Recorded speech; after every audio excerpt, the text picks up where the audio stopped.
How will inflation affect real estate investing? All right, guys, this is a fantastic question about inflation. I've been hearing it a lot with concerns. The idea here is, with the government putting so much money into the system, the question is, what's going to happen? And so let's first off describe what inflation is. Inflation basically means that the price of something you've been buying is going up for no reason other than the monetary supply system. So let's just give an example here. A gallon of milk, let's say it costs $2.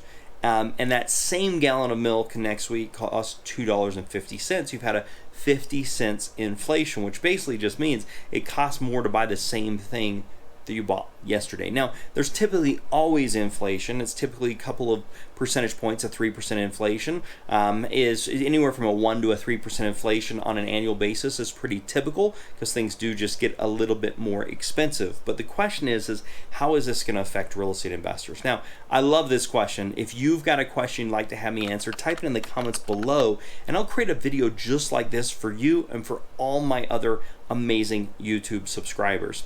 Okay, so here's the real question. What's going to happen to real estate? And you're in good luck, actually. What typically happens, if the cost of goods get more, we see two things happen.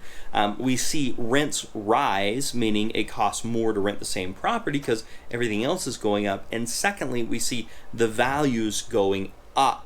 Now, this is a little difficult secret sauce here, because it also depends on interest rates, and it depends on supply and demand, and it depends on a few other factors. But as a whole, we primarily see that a few things do really well in an inflationary environment. That's typically gold and silver, your raw materials, and it's typically real estate are some of the best things that we see in an inflationary environment. So if you're worried about inflation, which is something you've got to be worried from time to time about, real estate is something you should really be looking into. But one of the other great things about real estate is that it's tangible. It's something that's there. It's a basic need or a basic necessity for everyone. The basic needs being food, shelter, and clothing. Now, that also has to do with your investment strategy. So one of the things for real estate that I like to buy and hold, I like to have them in under the FHA price range and kind of a mid-grade. I don't want to be in the very cheapest houses and be in really terrible neighborhoods, and I don't want to be on the most expensive. I want to be kind of in your blue-collar, sub-FHA, where there's, great neighborhoods but aren't the most expensive neighborhoods. That's the type of stuff that I like to be in, and there's areas like that all over the country. Now, that is having to do with renting properties. Now, what about flipping properties? What about wholesaling properties? What's happening in an inflationary environment? Well, one of the nice things about wholesaling properties, which if you're not familiar with wholesaling, the concept here is you do marketing, you find a property, you get that property under contract, and you sell that contract to someone else. So let's say you get under contract for $100,000, maybe you sell it to somebody for $10,000, and then they buy the property for $100,000, and you make a $10,000 assignment fee. Now, there's different ways to do this. Sometimes you may have to close on the property. Sometimes you may be able to just sell the contract depending upon the state you're located in. I've got a couple of wholesaling videos on the channel you're going to want to check out. But either way, you're basically assigning that contract or selling it. And that's a great way. And the reason is because if the market's going up and down, you are only securing that property and if you've already got the buyer already lined up. And so if you aren't able to get your buyer, then you go back to the seller and say, I'm sorry, I can't move forward with this. And you make sure you disclose that up front, you put it in the contract, and do everything above board and ethical and full disclosure so everybody's on the same page. But you have the right to do that, which means your risk is extremely low.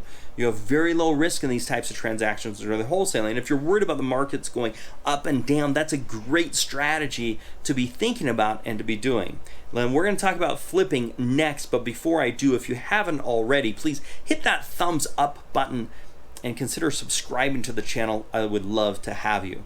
So let's talk a little bit about fix and flips if we're talking about inflation or deflation, ups and downs. What's happening here is you are holding the property for a period of time, and during that time, changes in the market can actually happen. Now, if it's inflationary, you're probably going to see the value of that property go up considerably. I'll give you a perfect example. I did a loan for a guy. He bought the property for about $450,000. He was thinking he was going to be able to sell this property for around $750,000. They dumped about $100,000 into the property in work that needed to be done to the property, maybe even $120,000. It got pretty extensive on the repairs. But what's happened is he bought the property 6 months ago, and since then we've seen prices rise. Now, this wasn't a result of inflation. This was a result of supply and demand and not having enough properties out there. But it looks like he's going to get closer to about $900,000 for the property versus $750,000 for the property. Now, the same thing can hold true in the reverse direction. That property could go from $750,000 to maybe $500,000, which would be a horrible thing to see happen. But I typically see things not going down as fast. You see, you typically are going to see some sales or lack of inventory. Lack of inventory meaning that prices are probably going up, and if there's too much inventory, you're going to know that prices are probably going to start calming down. So those are all things you need to look at. Now, so fix and flips, same thing here. You're getting in and out of the property within 6 months, so you can readjust your cost basis. Wholesaling being that you can actually get out of the property before you even buy the property, and long-term holds meaning properties you're renting out. Now, typically in an inflationary environment, real estate's a great place to be. Lots of people will flock to real estate to buy. It's a tangible asset. It's one of the basic needs, and it typically goes up in price or value in a rising inflationary market. Now, if you are interested in this, one of the things you're going to need is what's called a motivated seller checklist. And what this basically is if you're working to try and find someone that wants to sell their property, especially in an off-market situation, you are going to need to know what to say to them. And so I've put together what's called the motivated seller checklist. It's the things you want to go through in the conversation.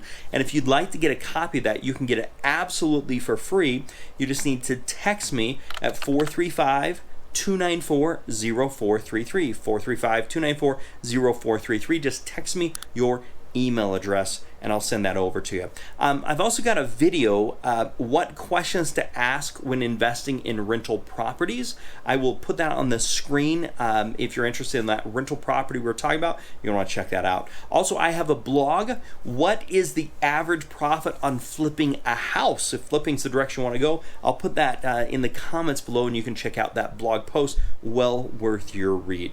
Otherwise, make it a very profitable day, and bye for now.